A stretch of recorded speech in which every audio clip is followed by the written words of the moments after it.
देवाची स्तुती असो। या डोंगरावरच्या प्रार्थनेमध्ये तुम्हा सर्वांचं स्वागत। एक वचन मी आपणासाठी वाचतो, प्रेषितांची कृत्य याचा 10वा अध्याय आणि 38 वचन। नासोरी येशूला देवाने पवित्र आत्म्याचा व सामर्थ्याचा अभिषेक केला। तो सत्कर्मे करत व सैतानाच्या सत्तेखाली असलेल्या सर्वांना बरे करत फिरला, कारण देव त्याच्याबरोबर होता। या वचनामध्ये आम्हाला स्पष्ट दिसतं की नासोरी येशूला म्हणजे येशू ख्रिस्ताला देवाने पवित्र आत्म्याचा व सामर्थ्याचा अभिषेक केला। जोपर्यंत पवित्र आत्म्याचा आणि सामर्थ्याचा अभिषेक विश्वासणाऱ्याच्या जीवनामध्ये होत नाही, तोपर्यंत त्याच्या जीवनामध्ये ब्रेक थ्रू त्याला मिळत नाही। या ठिकाणी पवित्र शास्त्र आम्हाला स्पष्ट सांगतं की येशूचं जीवन जे होतं ते पूर्णतः पवित्र आत्म्याच्या सामर्थ्याने भरलेलं जीवन होतं। पवित्र आत्म्याचा अभिषेक त्याच्यावरती होता। त्याच्या जन्माच्या पासून आम्हाला पाहायला भेटतं त्याचा जन्म देखील देवाच्या आत्म्याच्या सामर्थ्याने झाला।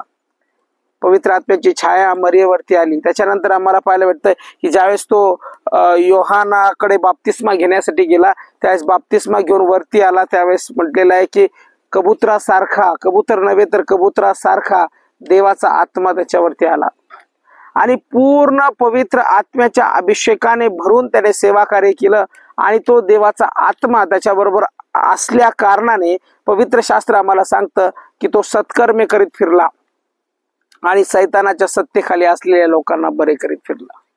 आज आम्हाला जर असं वाटतं की अनेक लोक बंधनात आहेत, त्रासात आहेत, आम्ही स्वतः आमचं घर बंधनात आहे, त्रासात आहे, तर आमच्यावरती पवित्र आत्म्याचा अभिषेक असणं गरजेचं आहे, कारण की देव बरोबर असणं फार गरजेचं आहे। इथं वचन सांगतं कारण देव त्याच्याबरोबर होता। म्हणजे ज्यावेळेस अभिषेक होतो पवित्र आत्म्याचा, त्यावेळेस स्वतः देव त्या व्यक्ती बरोबर राहायला येतो। देव आत्मा स्वरूपाने त्या व्यक्तीच्या जीवनाचा ताबा घेतो। म्हणून आम्ही जे विश्वासणारे आहोत, आमच्या बरोबर देव असल्या वाचून आम्ही कोणत्या गोष्टी करू शकत नाही।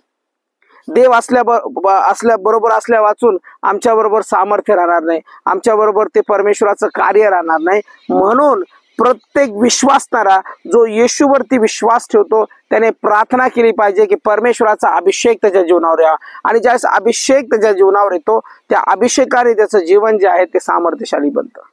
म्हणून येशूला म्हटलेलं आहे की देवाने पवित्र आत्म्याचा आणि सामर्थ्याचा अभिषेक केला।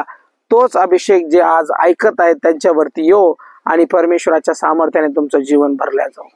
म्हणून आज मी प्रार्थना करतो या समय, प्रभू येशू जे मला ऐकत आहे त्यांच्यावरती जो अभिषेक येशू ख्रिस्तावरती आला, तोच अभिषेक त्याने अभिवचन दिलं की मी जातो आणि तुमच्यासाठी कैवारी पाठवतो। म्हणून तोच अभिषेक जे मला ऐकत आहे त्यांच्यावरती येऊ आणि प्रभू येशू सैतानाची सत्ता मोडकळीस येऊ, दुष्टाचे कार्य नष्ट हो, जे आजारी त्यांना आरोग्य प्राप्त हो, जे फायनान्शियल सिच्युएशन मध्ये त्यांची सिच्युएशन बरी हो आणि तुझी कृपा हो। प्रभू तुझा अभिषेक जे ऐकत आहे त्यांच्या जीवनावरती हो, हीच प्रार्थना। प्रभू तू अभिषेक केलास, तू चालवलंस, त्याबद्दल आभार मानतो। प्रभू येशूच्या नावात मागतो, आमेन। थँक्यू सर्वांना।